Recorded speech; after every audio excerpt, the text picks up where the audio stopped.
गौतम बुद्ध ने कहा था कि एक खुखार जंगली जानवर की तुलना में एक कपटी और दुष्ट मित्र से ज्यादा डरना चाहिए, क्योंकि जानवर तो सिर्फ आपके शरीर को नुकसान पहुंचाता है, लेकिन एक कपटी और धोखेबाज मित्र आपकी बुद्धि को नुकसान पहुंचाता है। एक बुरा मित्र ही आपको ऐसी दशा मिला सकता है जहां आपको लगने लगे कि ये दुनिया बहुत बुरी है, अब यहाँ जीकर भी क्या फायदा है। और ऐसा तब होता है जब आपके साथ विश्वासघात होता है, आपको धोखा दिया जाता है, और धोखा भी उसी व्यक्ति को मिलता है जिसने दूसरे पर अंधा विश्वास किया हो। कभी भी हम किसी पर एकदम से भरोसा नहीं करते, भरोसा धीरे धीरे बढ़ता है, लेकिन एक समय आने के बाद यह भरोसा इतना मजबूत हो जाता है कि हम उस व्यक्ति के लिए अपने आंख, कान और दिमाग सब बंद कर लेते हैं। और फिर ऐसी स्थिति में ही हमारा सबसे विश्वास पात्र व्यक्ति हमें इतना बड़ा धोखा दे देता है कि हमारा दुनिया पर से भरोसा उठ जाता है और हम हर किसी को सबकी नज़र से देखने लगते हैं। असल में देखा जाए तो ये दुनिया धोखे पर ही चल रही है। हम अपनी ज़िंदगी में कभी ना कभी, कहीं ना कहीं, किसी न किसी को धोखा देते ही रहते हैं, और दूसरे लोग भी हमें धोखा दिए जा रहे हैं। दूसरे धोखा दे तो बात समझ भी आती है, लेकिन हम तो वर्षों से खुद को ही धोखा देते आ रहे हैं। हम स्वयं को ऐसी ऐसी बातें समझा देते हैं जिससे हमें सच्चाई का सामना न करना पड़े और हम झूठी दुनिया में ही खोए रहें। धोखा या विश्वासघात दो धारी तलवार की तरह होता है। हमें लगता तो है कि हम सामने वाले को धोखा देकर उसे मूर्ख बना रहे हैं, लेकिन ये धोखे की तलवार आज जितनी गर्दन सामने वाले की काटती है, भविष्य में उतनी ही गर्दन हमारी भी कटती है। दोस्तों, आज के इस बौद्ध कहानी के माध्यम से जानेंगे कि हम खुद को धोखे या विश्वासघात से कैसे बचा सकते हैं। एक युवा व्यक्ति बहुत ही क्रोधित अवस्था में पहाड़ी की चोटी से कूदकर आत्महत्या करने जा रहा था। जैसे ही वह पहाड़ी के शिखर पर पहुंचा, वह जोर से चिल्लाया, यह दुनिया इतनी बुरी क्यों है? यहाँ सब इतने स्वार्थी क्यों हैं? अब मेरे जीने का कोई फायदा नहीं। उसी पहाड़ी के शिखर पर एक बौद्ध भिक्षु अपनी ध्यान साधना में लीन थे। इस युवा व्यक्ति की तेज क्रोधित आवाज को सुनकर वे ध्यान से जागे। उन्होंने देखते ही समझ लिया कि युवा व्यक्ति यहाँ आत्महत्या करने आया है। वह व्यक्ति पहाड़ी से कूदने ही वाला था कि बौद्ध भिक्षु उसका हाथ पकड़कर उसे पीछे खींचते हुए बोले, क्या हुआ? आगे का रास्ता खत्म हो गया क्या? युवा व्यक्ति ने कहा, कैसा रास्ता? यहाँ तो कोई रास्ता ही नहीं है। मैं तो यहाँ से कूदकर आत्महत्या करने वाला हूँ। बौद्ध भिक्षु ने कहा, मरना तो एक दिन सभी को है, लेकिन तुम्हें इतनी जल्दी क्यों है? युवा व्यक्ति ने कहा, क्योंकि ये दुनिया रहने लायक नहीं है। यहाँ सब स्वार्थी हैं, सब धोखेबाज हैं। मैंने जिस पर भी भरोसा किया, सभी ने मुझे धोखा दिया। मेरे सगे भाई ने मुझे धोखा दिया, मेरे मित्रों ने मुझे धोखा दिया, लेकिन आज तो हद ही हो गई। मेरी पत्नी ने भी मुझे धोखा दे दिया। वो एक अमीर व्यापारी के साथ चली गई। इतने सारे धोखे मिलने के बाद अब मेरा इस दुनिया में जीने का कोई मतलब नहीं। इस स्वार्थी दुनिया में कोई भी भरोसे के लायक नहीं, इसीलिए मैं आत्महत्या करने जा रहा हूँ। बौद्ध भिक्षु ने कहा, क्या तुम स्वार्थी नहीं हो? क्या तुम पर भरोसा किया जा सकता है? व्यक्ति ने कहा, मैंने आज तक किसी को धोखा नहीं दिया, किसी के साथ विश्वासघात नहीं किया। आप चाहो तो मेरे गांव में जाकर भी पूछ सकते हो। लोग ही अक्सर मेरा फायदा उठाते रहते हैं, लेकिन मैंने आज तक किसी के साथ बुरा नहीं किया। बौद्ध भिक्षु ने कहा, मैं तुम पर भरोसा नहीं कर सकता। तुम्हें मुझे ये सिद्ध करके दिखाना पड़ेगा कि तुम एक स्वार्थी व्यक्ति नहीं हो। व्यक्ति ने पूछा, ये सिद्ध करने के लिए मुझे क्या करना पड़ेगा? भिक्षु ने कहा, तुम्हें अगले 1 साल तक मेरे साथ मेरे आश्रम में रहना पड़ेगा।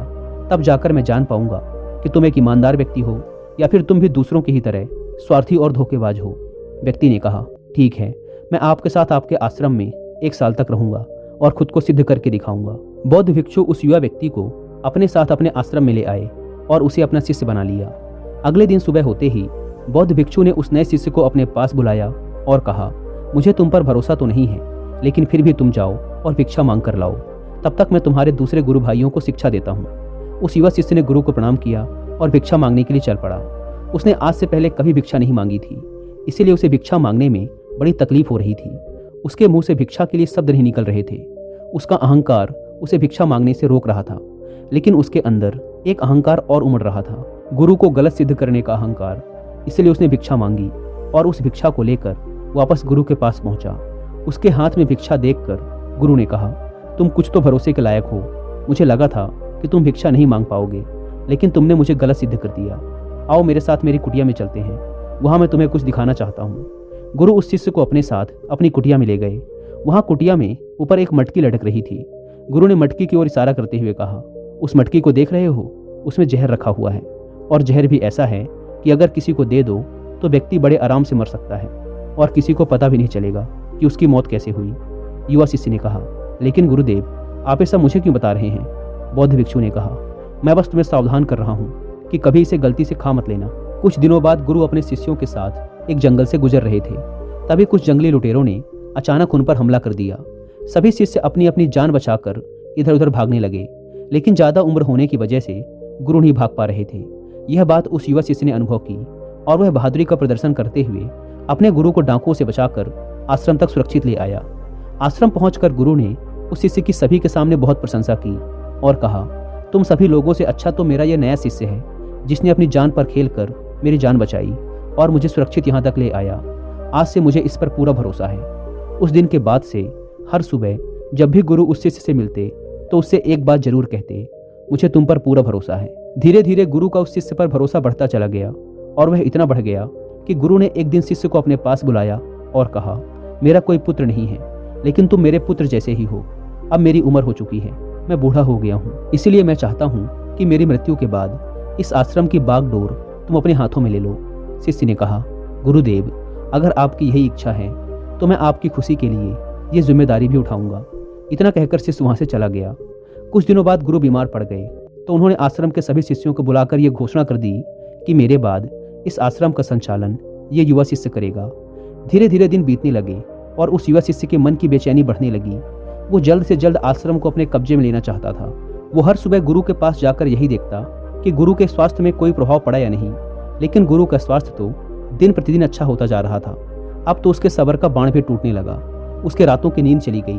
वह हर समय यही सोचता रहता कि कैसे गुरु को रास्ते से हटाया जाए और किसी को पता भी न चले। कभी वह सोचता कि गुरु को नदी में धक्का दे देता हूँ, लेकिन अगले ही पल उसे ख्याल आया कि गुरु तो अच्छे तैराक हैं, वो तैरकर बाहर आ जाएंगे। फिर कभी सोचता कि गुरु को गला दबाकर मार देता हूँ। सब जानते हैं कि मैं गुरु का भरोसेमंद हूँ, इसलिए मुझ पर किसी को शक भी नहीं होगा। लेकिन फिर वह सोचता कि अगर थोड़ी सी भी चूक हुई तो इससे बात बिगड़ भी सकती है।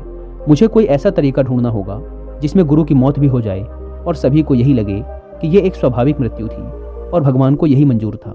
एक दिन वह युवा शिष्य गुरु के पास उनकी कुटिया में बैठा हुआ था। तभी उसकी नज़र ऊपर लटक रही मटकी पर पड़ी। उसे याद आया कि गुरु ने कहा था इसमें जहर है, और जहर भी ऐसा है जिसका किसी को पता नहीं चलता। उसने सोचा कि यही सही रहेगा, ये जहर गुरु को दे देता हूँ और किसी को पता भी नहीं चलेगा कि उनकी मृत्यु कैसे हुई। फिर पूरे आश्रम पर सिर्फ मेरा नियंत्रण होगा। अगले दिन उसने चुपके से गुरु की कुटिया से वो जहर चुरा लिया और उसे गुरु के खाने में मिला दिया। गुरु ने वह खाना खा लिया और रात में सोने चले गए। लेकिन जब सुबह हुई तो पूरा आश्रम जागा, पर गुरु नहीं जागे। शिष्यों ने गुरु की कुटिया में जाकर देखा तो पता चला कि गुरु की तो मृत्यु हो गई है। जब यह बात उस युवा शिष्य को पता चली तो वह अंदर ही अंदर बहुत खुश हो गया और आश्रम को अपने नियंत्रण में लेने का काम शुरू कर दिया। उसी आश्रम में गुरु का एक सबसे पुराना शिष्य भी था।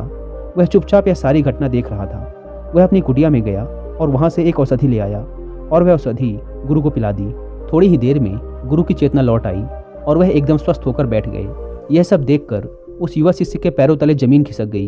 वह बुरी तरह घबरा गया। गुरु ने बाकी के सभी शिष्यों को अपने अपने कामों में वापस भेज दिया और उस युवा शिष्य को अपने पास बुलाकर कहा, क्या तुम अभी भी विश्वास करने के लायक हो? क्या तुमने मुझे धोखा नहीं दिया? क्या तुम स्वार्थी नहीं हो? वह शिष्य गुरु के चरणों में गिर पड़ा और बोला, पता नहीं ये अपराध मुझसे कैसे हो गया। मैंने आज से पहले तो कभी किसी को धोखा नहीं दिया था। लोग ही मुझे धोखा देते आए हैं, लेकिन पता नहीं क्यों और कैसे मैंने आज आपको धोखा दे दिया। गुरु ने कहा, तुम मुझे धोखा दे ही नहीं सकते थे, क्योंकि मैंने तुम पर कभी भरोसा किया ही नहीं था। मैं किसी भी इंसान पर भरोसा नहीं करता। मैं केवल उसी पर भरोसा करता हूँ जो मैं अपनी आंखों से देखता हूँ। और मुझे तुम्हारे अंदर लालच दिखाई दे रहा था, और यह लालच भी मैंने ही तुम्हें जानबूझकर दिया था, क्योंकि कोई भी व्यक्ति केवल 3 कारणों से ही किसी के साथ विश्वासघात करता है। पहला स्वार्थ, दूसरा लालच और तीसरा ईर्ष्या होते हैं। उस युवा भिक्षु ने गुरु से पूछा, लेकिन गुरुदेव, मैं खुद को इस स्वार्थ, लालच और ईर्ष्या से कैसे मुक्त रख सकता हूँ? गुरु ने कहा, खुद को पढ़ो, खुद को जानो, खुद के भीतर उतरने का प्रयास करो। इंसान के भीतर बड़ी संभावना है। वह खुद को कुछ भी बना सकता है, वह कुछ भी हो सकता है।